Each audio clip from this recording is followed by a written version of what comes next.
Hola a todos.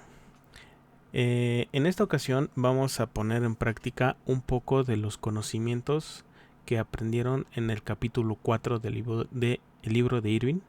Y vamos a utilizar un ejemplo del libro. Vamos a partir de un ejercicio que viene al final del capítulo 4 del libro de texto de lenguaje ensamblador de Irving. Recuerden que ese es el libro de texto que estamos utilizando. Vamos a colocar precisamente ese ejercicio. Está en el libro correspondiente, en la página 110. A ver, permítame, ahí ya me estaba saliendo en la página 110. Bien, aquí nos pide que hagamos una copia de una cadena al revés. Es un ejercicio a lo mejor recurrente en los lenguajes de alto nivel. Y vamos a leer un momento. Dice: escriba un programa en el que utilice la instrucción loop con direccionamiento indirecto para copiar una cadena de origen a destino, invirtiendo el orden de los caracteres en el proceso. Use las siguientes variables, y ya nos dice qué variables tenemos que utilizar. Inserte las siguientes instrucciones justo después del ciclo para poder mostrar el contenido hexadecimal de la cadena destino. Entonces fíjense que al menos en este ejercicio nos pide que utilicemos números hexadecimales para poder determinar si lo que hicimos está correcto o no. Pero bien, este ejercicio parte de otro que viene como ejemplo en unas páginas más arriba. Viene en la página 107 del libro, ¿sí? Y en la página 107 me voy a regresar. Aquí está el programa que se puede utilizar como base para poder ejecutar el ejercicio número 8. Bien, aquí de hecho lo que voy a hacer en un instante es copiar este ejercicio tal cual en un proyecto de Visual Studio para trabajar con ensamblador, y vamos a ver cómo funciona. Vamos entonces a abrir uno de los proyectos de base. Recuerden que tenemos un proyecto de base. Siguiendo con la sugerencia que les hice en uno de los videos, generen una carpeta y esa carpeta intégrenla a las excepciones para que los antivirus no detecten alguna actividad sospechosa y no vaya a ser que no les deje ejecutar, válgase la redundancia, el archivo ejecutable que se va a generar cuando hagamos la compilación o el ensamblado de nuestro programa. Bien, entonces voy a utilizar, como ya saben ustedes, la plantilla que ustedes ya tienen. Voy a hacer una copia y a este le vamos a llamar, ¿cómo le llamaremos? Inversión de cadena. Vamos a colocarle. De acuerdo. Vamos a abrir. Recuerden que utilizamos el proyecto, la extensión .sln, en este caso es el project.sln, y a partir de ahí esta ya la voy a eliminar de aquí de pantalla. Recuerden que tenemos que utilizar el main para poder trabajar. Vamos a hacer la prueba para ver que funciona. Recuerden que son pasos de pronto así, nada más para comprobar que nuestro proyecto está funcionando. Ya está la palabra hola mundo, si notan aquí. Quiere decir que nuestro proyecto está copiado correctamente y sí se va a poder ejecutar. Bien, entonces estábamos en que vamos a utilizar un proyecto base. El proyecto base que vamos a utilizar es el del libro que habíamos mencionado, que era la copia de una cadena. Este en particular no tiene, no copia, o perdón, no invierte la cadena, simplemente es una copia de una cadena origen a una destino. Entonces, literal, voy a copiar este texto, a ver si me lo permite, y voy a borrar todo el contenido de lo que tenemos acá. Ahorita no nos sirve de nada, si me lo permitió. Hay cosas que podemos incluso eliminar. Por ejemplo, voy a eliminar estas líneas que están hasta arriba. Ya conforme vayan ustedes haciéndose expertos en la programación en el lenguaje ensamblador, se van a dar cuenta de qué sí se puede ir eliminando y qué cosa no. Voy a agrandar un poquito las letras para que se pueda ver de una mejor manera. Aquí está el área de datos. Lo que voy a hacer es hacer la indentación correspondiente para que se vea con cierto orden y se puedan identificar las partes que tiene nuestro programa. Entonces, esto que estoy haciendo es lo que normalmente deberían hacer cuando hacen sus programas, colocarlos de tal forma que se identifique claramente dónde están los ciclos, los procedimientos y todo lo demás.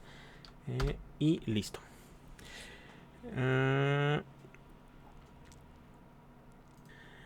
Bien, entonces una vez que ya lo copiamos, vamos a hacer la depuración, a ver qué hace el programa así como está. Vamos a iniciar sin depurar.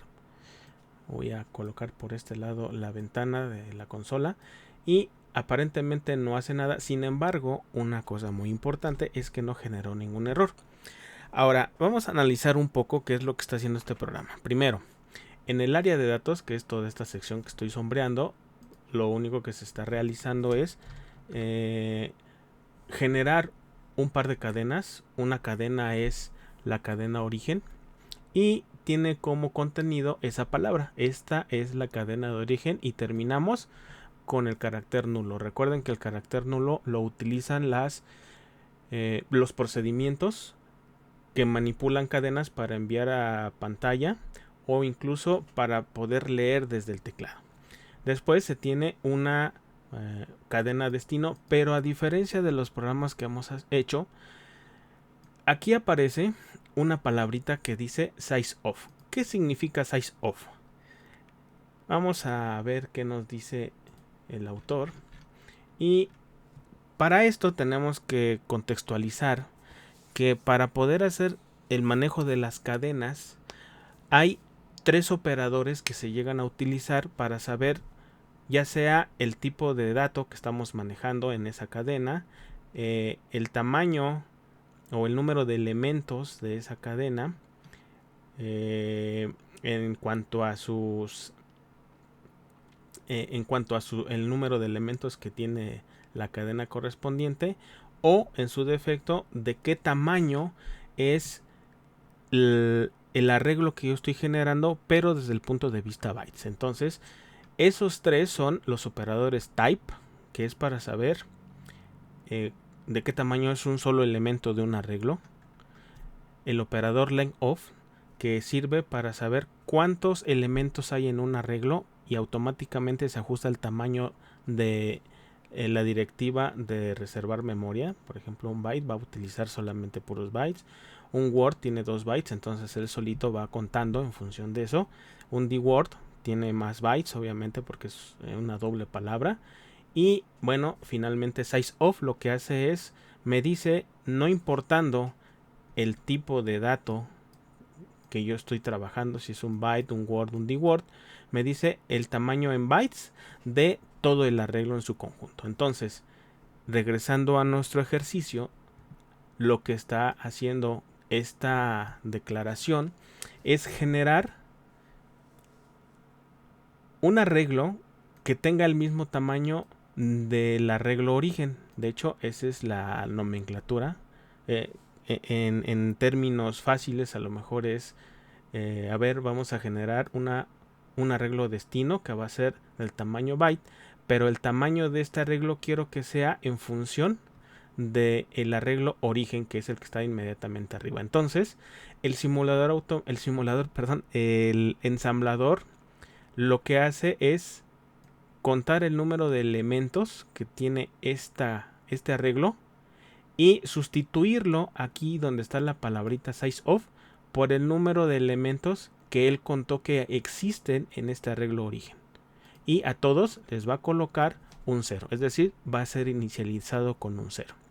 Si quisiéramos hacer la cuenta, por ejemplo, si empiezo desde la letra E, sería 1, 2, 3, 4, el espacio cuenta 5, 6, 7, 8, 9, 10, 11, 12, 13, 14, 15, 16, 17, 18, 20, 21, 22, 23, 24, 25, 26, 27 y serían 28 elementos. Quiere decir que cuando se genera la cadena destino o el arreglo destino, hace esa cuenta y lo coloca en lugar del sizeof, y así es como se genera ese nuevo arreglo. Bien, continuando, ya viene la parte del código de programa, el programa mismo. Empezamos nuestro programa a partir del main. Recuerden que incluso el main no es necesario, podemos omitir el main porque ese es un procedimiento, pero recuerden que es para los nostálgicos que buscan un main en su programa. Tenemos primero el uso de los registros de indexado, y entonces aquí tendríamos que ver lo que significa las variables indexadas, y de hecho nos sirven mucho porque cuando estamos trabajando con cadenas o con arreglos tenemos que trabajar con índices. Vamos a utilizar el registro ESI, que sería el índice origen, así lo podemos considerar, inicializado en 0. Después, recuerden que al menos para hacer un loop necesitamos un contador. ¿Qué hace la instrucción loop? Entonces tendríamos que regresarnos nuevamente a ver qué es lo que hace la instrucción loop. La instrucción loop lo que hace es generar un ciclo, y en ese ciclo el contador por defecto que es utilizado es el registro SX. ¿Qué es lo que hace la instrucción como tal? Bueno, primero hace una resta del registro SX, SX-1, y lo vuelve a guardar en SX. Compara si SX es diferente de 0, y si SX es diferente de 0, entonces salta algo que aquí le dice target, que sería a una etiqueta específica. Me voy a regresar al programa y si se fijan, aquí tenemos la instrucción loop. La instrucción loop entonces va a trabajar con el registro SX. Mientras SX, el registro SX sea diferente de 0, entonces todas las veces que pase por esta instrucción se va a regresar a la etiqueta L1. Así es como funcionan los ciclos más sencillos que se pueden trabajar. Obviamente se pueden hacer ciclos anidados, y aquí lo están implementando de esta manera con un ciclo loop para que sea un ciclo sencillo. Pero particularmente aquí volvemos a encontrar la directiva sizeof. Sizeof, recuerden que me dice el número de bytes que vamos a trabajar en función del arreglo origen. Origen creo que habíamos dicho que eran 28 letras, entonces aquí el registro SX va a tener el tamaño de la cadena. ¿Y para qué me va a servir eso? Bueno, pues porque vamos a hacer la copia de un registro, de un arreglo origen a un arreglo destino, y tenemos que saber cuántas veces tiene que estar haciendo la copia elemento por elemento. Una vez que ya se estableció el contador del ciclo, recuerden, el ciclo es desde L1 hasta donde está el loop, y todo lo que está dentro, ese es el ciclo, ese es el contenido del ciclo, lo va a hacer ¿cuántas veces? Pues el número de veces que le vaya indicando al contador SX, que por default usa la instrucción loop. ¿Qué hace ya dentro del ciclo? Simplemente hace un movimiento de origen ESI. Este formato yo creo que lo conocen bastante bien de la programación en C, en donde tenemos el nombre del arreglo o de la cadena y su índice correspondiente. En este momento, en la primera vuelta de este ciclo, ESI tiene un valor de 0, por lo tanto estaríamos apuntando al primer elemento, al elemento 0 del arreglo origen, que sería la letra E. Y esa letra E se guarda en el registro AL. Aquí una situación muy particular. ¿Por qué se utiliza AL y no el registro AX y el registro EAX? Pues bastante sencillo. La instrucción move tiene una particularidad. Los datos deben tener el mismo tamaño. Entonces, si nuestro arreglo origen es de tipo byte, quiere decir que el destino también tendría que ser un tipo byte. Si yo le pongo el registro EAX, entonces va a generar un error porque este dato que voy a copiar, origen, 0, vamos a ponerle en esos términos, es de un byte y no lo puedo copiar en uno de 32 bits en caso de usar EAX. ¿Cómo le hago? Recuerden que el registro A también puede ser referenciado por el byte más bajo, que sería el AL, o el byte que le sigue al AL, que sería el AH. Cualquiera de esos dos se podrían utilizar, pero no más allá. Recuerden, para utilizar la instrucción move necesitamos forzosamente que los dos operandos tengan el mismo tamaño. Bien, en esta instrucción, entonces, ya tenemos el registro AL con el valor de la letra de la letra E. Ahora, lo que se copia en realidad es el código ASCII de la letra E, porque eso es lo que hace el ensamblador. Cuando se originó todo este arreglo, entonces lo que hizo el ensamblador es traducir cada una de las letras a su respectivo carácter ASCII, perdón, y lo tiene como número en particular. Nosotros lo vemos como una letra E, pero bueno, tendremos que buscar en la tabla de caracteres ASCII a qué número equivale. Después, si se fijan, AL, que contenía en la primera vuelta la letra E, ¿a dónde se envía? Bueno, pues se envía ahora a destino, 0. ¿Por qué 0? Porque si no lo hemos modificado, sigue siendo 0. Y entonces lo que se está haciendo ahora es que esa primera E de origen se copia a la primera posición del arreglo destino. De hecho, aquí está los comentarios correspondientes. Y posteriormente, para poder continuar, antes de regresar en el ciclo hacia la etiqueta L1, aquí es a donde se regresa, incrementamos al registro ESI.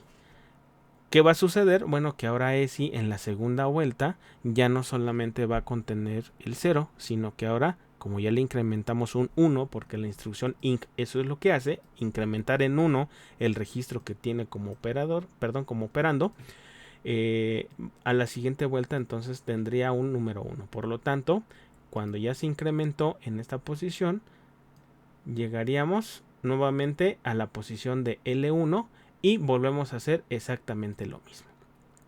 ¿Cómo comprobar? Recuerden que tenemos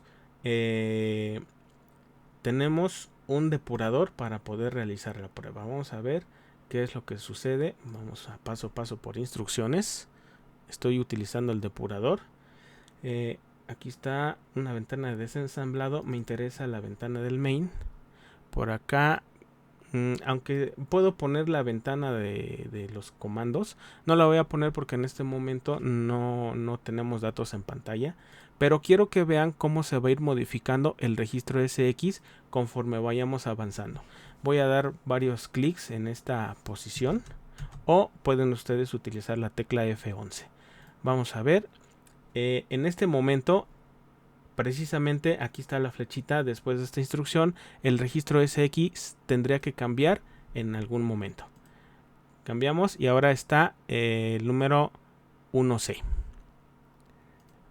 Voy a utilizar la calculadora para que vean qué significa 1C. Recuerden que estamos trabajando en este momento en hexadecimal. Vamos a poner 1C. Vamos a poner igual, pero ahora quiero que me lo den decimal. Recuerdan que hace un momento hice la cuenta de cuántos caracteres eran y eran 28, y precisamente aquí me está indicando que el 1C en hexadecimal equivale a un 28 decimal. Entonces, por eso ahora el registro SX, que es el contador, tiene el número 28 o 1C en hexadecimal, como lo quieran tomar. Vamos a avanzar. El registro ESI, no sé si se alcanza a ver aquí, tiene un 0, que es con lo que estuvimos trabajando. Voy a modificar ahora ese registro haciendo la siguiente instrucción. Si se fijan, ahora ESI ya tiene un número 1 y voy a volver a dar la instrucción y se van a dar cuenta que regresa a esta posición. Fíjense que daría lo mismo si esta instrucción estuviera en la misma línea. Lo que cuenta es lo que está después de la etiqueta correspondiente. Así que el orden de la etiqueta, al menos no tiene mucha relevancia en cuanto a la posición de la primera instrucción del ciclo. Yo la puedo colocar una línea después o inmediatamente enfrente de la etiqueta L1. Normalmente, para identificar las etiquetas, se estila colocar la etiqueta, dejar todo este espacio en blanco y después, una línea después, colocar la instrucción o la primera instrucción del ciclo. Bien, Voy a continuar con la depuración para que vayan ustedes viendo. Ahora el registro SX vale 0.2, pero ahora el registro SX al entrar en la segunda vuelta, bueno, ya vale 1B. Y conforme vaya yo haciendo esto, voy a seguir haciendo por instrucciones. Fíjense cómo el registro SX va disminuyendo en cuanto a su valor y el registro SI va incrementando el valor. ¿Por qué? Porque estamos haciendo que vaya recorriendo la cadena origen, posición, posición, copiando la posición correspondiente y copiándolo en la cadena destino. Deberíamos llegar en el registro SI hasta el número 1C. Vamos en el 11, en el 12, en el 13, 14, 15, 16. Fíjense cómo ese X ya se está acercando a 0. Habíamos empezado en 1C y ahora estamos en 4. Vamos a avanzar, vamos a avanzar. Cuando ese X valga o tome el valor de 0, entonces lo que hace es salirse del ciclo. El registro SI se quedó con el 1C, que era lo que estábamos esperando, y el registro SX se quedó en 0. Bien, entonces con esto podemos ver cómo está funcionando tanto el registro SX como contador de un ciclo loop, también el registro SI, que es el que está funcionando como una variable índice.